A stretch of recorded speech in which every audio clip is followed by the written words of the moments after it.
പഠിച്ചോണ്ട് ഞാൻ ഈ കണ്ണ്. അനക്ക് എന്താ പറ്റി? അതിനെ കുറിച്ച് എന്തൊക്കെയാ പത്രത്തിൽ എഴുതിക്കണം എനക്കറിയോ? എനക്കറിയാ ഈ ഓളോട് അങ്ങനൊന്നും ചെയ്യൂല. അനക്കതിന് കഴിയൂല. പറയ്, ശരിക്കെന്താ സംഭവിച്ചേ? പറ ചങ്ങായി. അന്ന് പോലീസ് സ്റ്റേഷനില്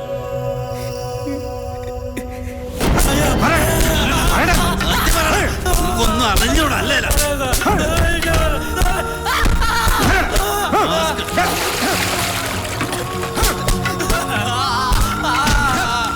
കഴിവട മോനെ, നീ സമ്മതിക്കില്ലല്ലേ? എനിക്കൊന്നും അറിയത്തില്ല. സത്യമായിട്ട് ഞാൻ ചെയ്തിട്ടില്ല. സമ്മതിച്ചില്ലെങ്കിൽ നീ ഇവിടെ ജീവനോടെ പോകില്ല.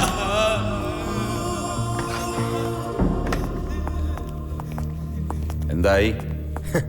അവനെ കൊന്നാലും അവൻ സമ്മതിക്കില്ല സാർ. കൊന്നില്ലല്ലോ അല്ലേ? ഇല്ല സാർ.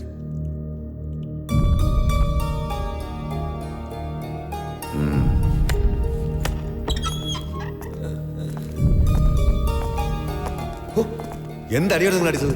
ഇവനെന്തെങ്കിലും പറ്റിയ സമാനം പറയണ്ട ഞാനാ. അല്ല സാർ, അവൻ സമ്മതിക്കാതെ വന്നപ്പോ പിന്നെ അവന് കുടിക്കാൻ വെള്ളം കൊടു സാർ. അവനെ വെച്ചോ. കൊച്ചു പയ്യനെ ഒരു സാർ വെള്ളം.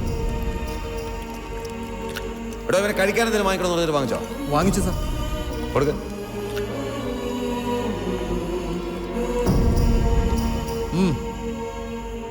കഴിച്ചു.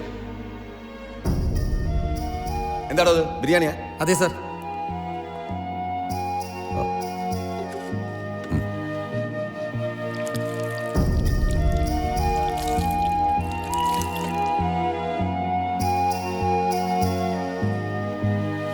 കഴിച്ചോടാ. നിങ്ങളെല്ലാം പുറത്തു പോയി, അവൻ കഴിക്കട്ടെ.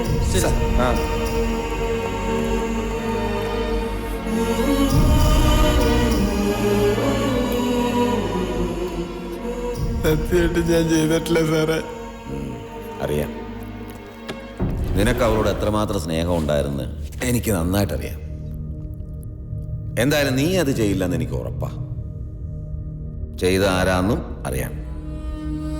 പക്ഷേ പാവ റീനയുടെ മുഖം ഒരു വശം മുഴുവൻ വെന്ത് കരിഞ്ഞുപോയി.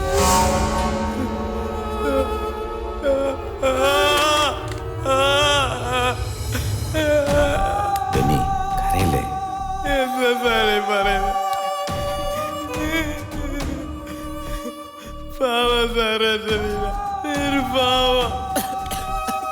ഇനി കരഞ്ഞിട്ട് കാര്യമില്ല.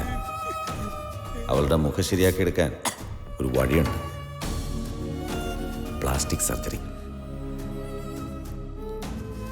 പക്ഷേ അതിനൊരു 10 ലക്ഷം രൂപയോളം വേണ്ടി വരുമെന്നാണ് പറയണേ. അതിനെന്ത് ചെയ്യുമെന്നാ ഒരു പിടിയും കിട്ടാത്ത. റീനയുടെ മുഖം പഴയതുപോലെ ആണോ എന്ന് നിനക്കാഗ്രഹമില്ലേ? ഉണ്ട് സാർ. പക്ഷെ ഞാൻ എങ്ങനെ? അതിനൊരു വഴിയുണ്ട്. ഞാൻ പറയുന്നത് നിനക്ക് ചെയ്യാവോ? ചെയ്യാം സാർ. എന്റെ റീനയ്ക്ക് വേണ്ടി ഞാൻ എന്ത് വേണേലും ചെയ്യാം സാർ. ആസിഡ് ഒഴിച്ചവനെ കിട്ടിയിട്ടുണ്ട്. പക്ഷെ അവൻ നിന്റെ റീനയാണെന്ന് കരുതി അല്ല ഒഴിച്ചത്. അവൻ എയിം ചെയ്ത് ആ ഫ്ലാറ്റിൽ താമസിക്കുന്നവരുടെ മോളെ. പക്ഷെ വാതിൽ തുറന്ന് ഇവളായിപ്പോയി. ആ റാസ്കലിന്റെ പേര് കേസ് ചാർജ് കോടതി ഹാജരാക്കാം. പക്ഷേ അവര് പണം വാരി എറിഞ്ഞ് വക്കീലിനെ വെച്ച് വാദിച്ച് അവനെ പുഷ്പം പോലെ ഇറക്കിക്കൊണ്ട് പോരും. കാരണം അവൻ്റെ അമ്മയെ നല്ല പൂത്ത പണമുള്ള പാർട്ടിയാണ്. ഇനി അവൻ ശിക്ഷിക്കപ്പെട്ടു എന്ന് തന്നെ ഇരിക്കട്ടെ. അതുകൊണ്ട് ഈ പാവം റീനയ്ക്ക് എന്താ പ്രയോജനം? അതുകൊണ്ട് കോടതിയിൽ ഇത് നീയാണ് ചെയ്തതെന്ന് സമ്മതിച്ചേക്കാം. ഞാൻ എങ്ങനെയാ സാറേ? ശരിയാ, ഓർത്തു നോക്കിയാ കഷ്ടമുള്ള കാര്യ.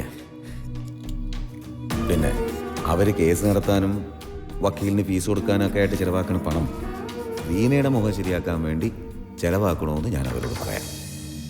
പക്ഷെ നീ കുറ്റം ഏറ്റെടുക്കണം. പിന്നെ ഞാൻ തന്നെ റീനയെ കണ്ട് ബെന്നി അല്ല ഇത് ചെയ്തത്, നിനക്ക് വേണ്ടിയിട്ടാണ് അവൻ കോടതിയിൽ കുറ്റമേറ്റതെന്നും പറയാം.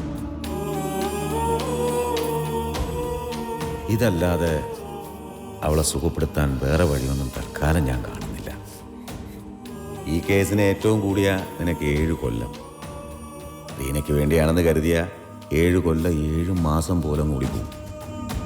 എന്തു പറയുന്നു? 4-5 മാസത്തിനുള്ളിൽ വിധി വരും. അതിനുള്ളിൽ അവളുടെ മുഖം ശരിയാക്കി ഞാൻ തന്നെ നിന്റെ മുമ്പിൽ കൊണ്ടുവന്ന് കാണിക്കാം. എന്താ മതിയോ? ആലോചിക്ക്. ഇനിയൊക്കെ നിന്റെ ഇഷ്ടം.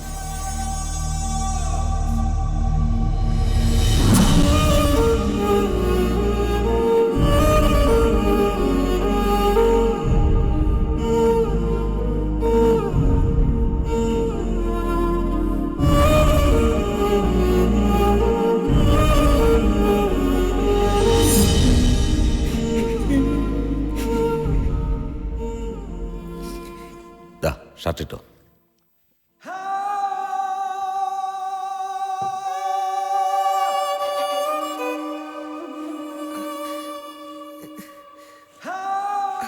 കോർട്ടില് ജഡ്ജിയത്തെയും ചോദിക്കും നീയാണോ ചെയ്തതെന്ന്. അതെ ഞാൻ തന്നെയാണ് ചെയ്തതെന്ന് പറഞ്ഞു. എവിടെ? ഞാൻ കാണിച്ചവരെന്ന് കാണിച്ചു പറഞ്ഞേ. അതെ ഞാൻ തന്നെയാ ചെയ്തത്. പോലീസുകാർ എന്നെ തല്ലിയോ ഇങ്ങനെയൊക്കെ പറയാൻ നിർബന്ധിച്ചോ എന്നൊക്കെ ചോദിക്കും. ഇല്ല, എന്നെ ആരും തല്ലിയിട്ടോ നിർബന്ധിച്ചിട്ടോ ഇല്ല എന്ന് പറയണം. കാണിക്ക്. ഇല്ല, എന്നെ ആരും തല്ലിയിട്ടോ നിർബന്ധിച്ചിട്ടോ ഇല്ല. ഇത് കരയാണെന്ന് തോന്നാത്ത വിധത്തിൽ പറയണം. പഠിച്ചിട്ടോ. നീ തന്നെയാണോ ഇത് ചെയ്തത്? അതെ സാറേ, ഞാൻ തന്നെയാ. ഇങ്ങനെ ചെയ്യാൻ എന്താ കാരണം? എനിക്ക് അവളോട് പ്രേമമായിരുന്നു.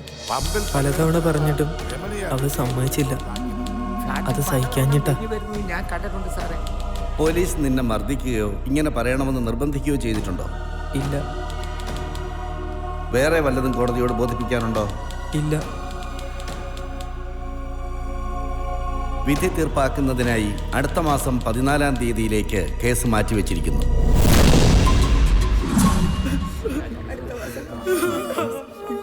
നീ കരയണ്ട, എനിക്ക് വിഷമമൊന്നുമില്ല. കൂടിപ്പോയ 7 കൊല്ലെന്നാ CI സാറ് പറഞ്ഞ്.